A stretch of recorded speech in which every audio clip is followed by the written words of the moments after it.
Mas pinasarap na bibingka or steamed rice cake. Wala nga lang dahon. Ayan, mas fluffy. Wala kasing dahon dito sa Hong Kong, dahon ng saging. Kaya ilagay ko lang sa cupcake na mold. So ito yung aking ingredients.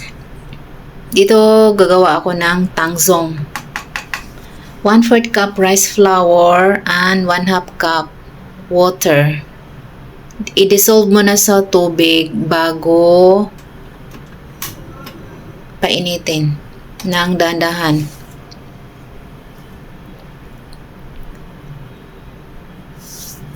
Halo-haloin hanggang sa maluto or maglapot na yung tangsong.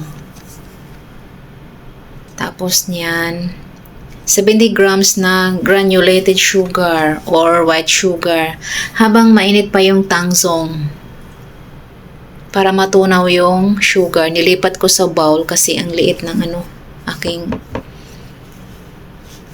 maliit na kaway. Tapos naglagay ako ng 2 tablespoon na unsalted butter.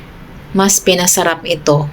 Malinamnam and fluffy. Tapos, coconut milk, 1/2 cup. 1/2 cup coconut milk.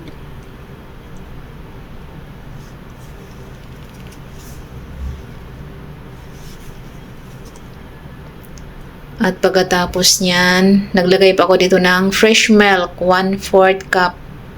Or evap milk kung wala kayong fresh milk. Talagang malinamnam talaga ito. Pagkatapos, naglagay pa ako ng 1 whole egg, medium size. Tapos, 1/2 teaspoon vanilla essence para medyo matanggal yung langsa ng egg. Pero kung ayaw nyo ng egg, so magdagdag kayo ng gata or milk ba. Para hindi dry yung butter. Pagkatapos, salain. Para walang buo-buo or lumps.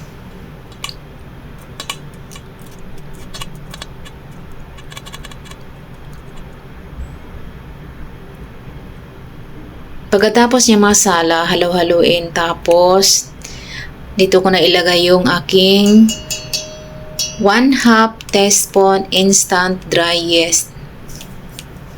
Kasi gusto kong i-bloom yung yeast para malaman ko kung hindi ba expire yung. Tapos, 160 grams rice flour. At 1 teaspoon baking powder. And 1/2 teaspoon iodized salt or fine salt. Yan, i-mix lang yung dry ingredients.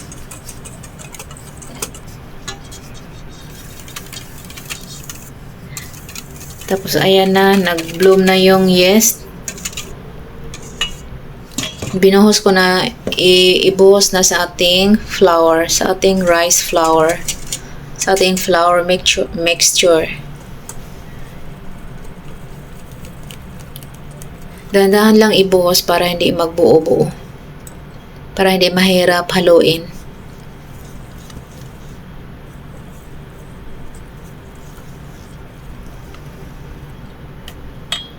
Pagkatapos yan mahalo, set aside muna ng 30 minutes or 40 ba.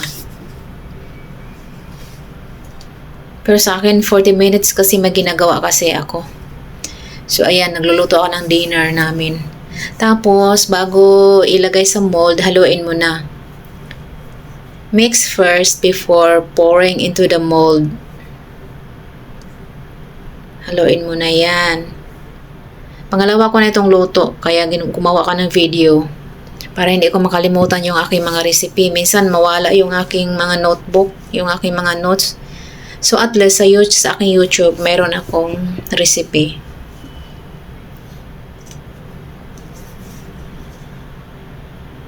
Tapos, ayan, dito kasi wala kasi kaming yan, ko lang, gumamit lang ako ng cupcake. cupcake na mold. Pwede ito sa oven, pwede din steam. Kung meron na akong oven, gagawa ko ulit. I-steam ko, i-oven ko. So ngayon, steam lang muna. Tapos niyan, steam ng 15 minutes. 15 to 20. Depende sa laki ng iyong mold. So after 15 minutes, ayan na. Sure ako na magustuhan nyo ito dahil masarap talaga ito siya. So, hanggang dito na lang yung aking video. Thank you for watching. See you on my next video. Bye!